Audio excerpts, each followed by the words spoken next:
I don't know if you noticed, but 2025 is over. Look, I'm not going to tell you the same thing you've already heard a million times, that people say new year, new me, and that it's not actually true, but it actually could be true. People will tell you that resolutions don't matter and that the date changing won't change you or change anything about your situation, but that's just not true. They're just going about it at the wrong perspective, If you just change your goals or set big aspirational goals for the new year, you're not changing your base level identity and who you are and how you operate. You're trying to change your task and what you do in life without changing the base of who you are. You gotta change you first before you can change what you achieve. It's not about giving the same version of yourself more goals and more things to achieve that you haven't achieved in the past. You need to work on building the foundation of who you are, so you will, by a byproduct, achieve what you want to achieve in this coming year. Rebuild the base of who you are, what makes you tick, what are those autopilot kind of behaviors that you come back to every day and every night. Everybody knows that talk is cheap and that you aren't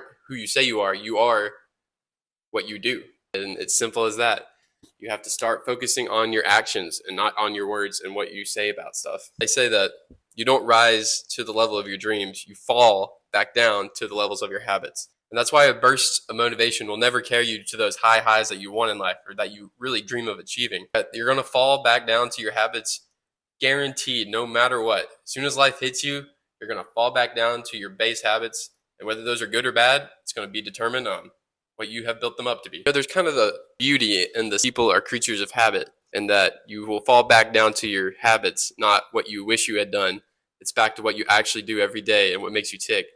But that sounds kind of grim at first, but if you think about it, if you just get the right systems in place in your life and you have these good habits that help you function, kind of a blessing in disguise, really, that you fall down to your lowest habit. Create positive habits, you're going to achieve great things. I've always been a really big proponent of just starting right now. Like, the time and the change of the year is not going to make a difference.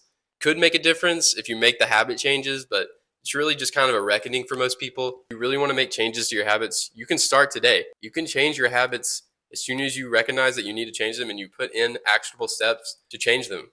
It's those small little identity shifts and those habit shifts that will help create this new identity that will propel you into the person that you want to be in this coming year. It's impossible to improve what you can't measure. You have to get a really good understanding of where you're at in your life. Just take a day in your life and dissect it down to the minute decisions and details that you make every couple minutes even. Break it down to see if those things are putting you closer to your goals or pulling you further away from them. Because most people like to assume they're doing more than they actually are. They have less bad habits than they have, or they have more good habits than they have. And it's amazing what measuring stuff down to the details can actually show you about your life. I feel like in this topic that ignorance really is bliss. Sometimes you might not feel like you're choosing something, but anything that isn't putting you closer to your goal with an active decision, you are choosing comfort and you're choosing to stay the same. It might not feel like a choice because you're blissfully ignorant about it. You are choosing what you're pursuing in your life by what you do with your actions, whether that be staying the same or growing. People don't want to make the active decision because they think it's going to bring more suffering or more pain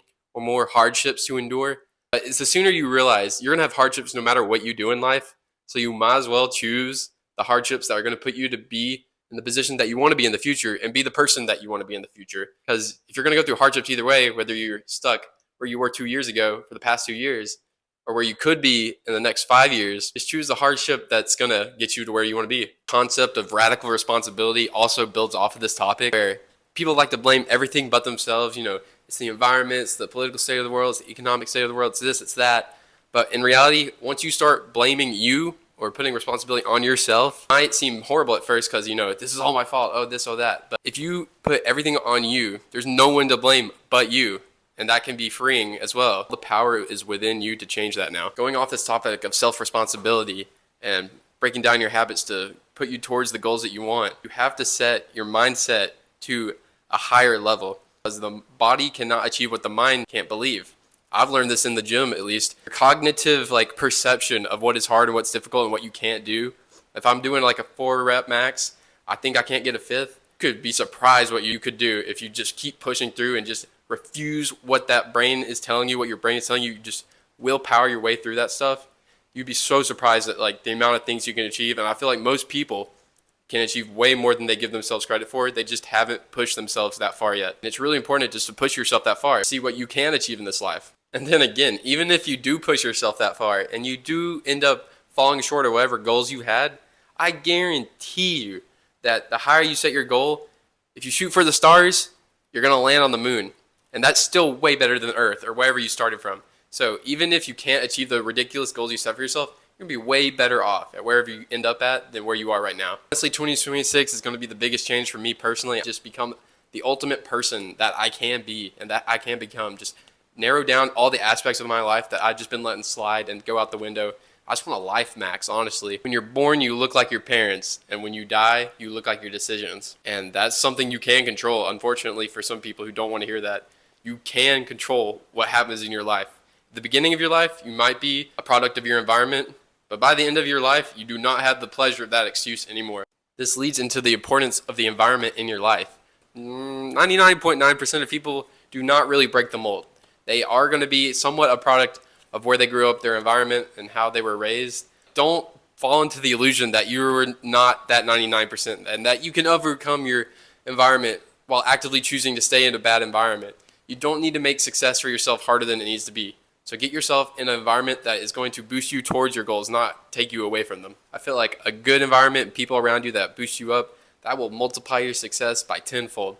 And if they're not, they're going to bring you down by tenfold. So that's why I feel like it's super important to be super selective about how people around you treat you, how they react to your success or your downfalls. Are they happy when you succeed? Are they trying to prey on your downfall and behind the midst of everything? I don't think this is a hot take, honestly, but it's okay to have low number but high quality of people around you. And I feel like it can be better that way than just having a bunch of filler people, friends, family, not family, but friends that just don't really, like, they're just kind of there and they're not really your real friends. I feel like it takes up more mental energy giving to that and they're not actually there for you or doing anything than it would be if you just had a few select friends that are really there for you and that boost you up to your goals. I'm a big prospect of that. I would say you don't need to have those 20 friends that don't actually care about you in 20 years. So yeah, new year, new me is a real thing, but it's not because the date changes. It's because you change. You make the decision to rebuild your identity and take responsibility for your actions. You fix your habits, you upgrade your environment, and you stop making any kinds of excuses that are keeping you from getting to the place you want to be in your life. 2026 isn't going to change you, but you can change you. And the moment you realize that, everything becomes possible in this world.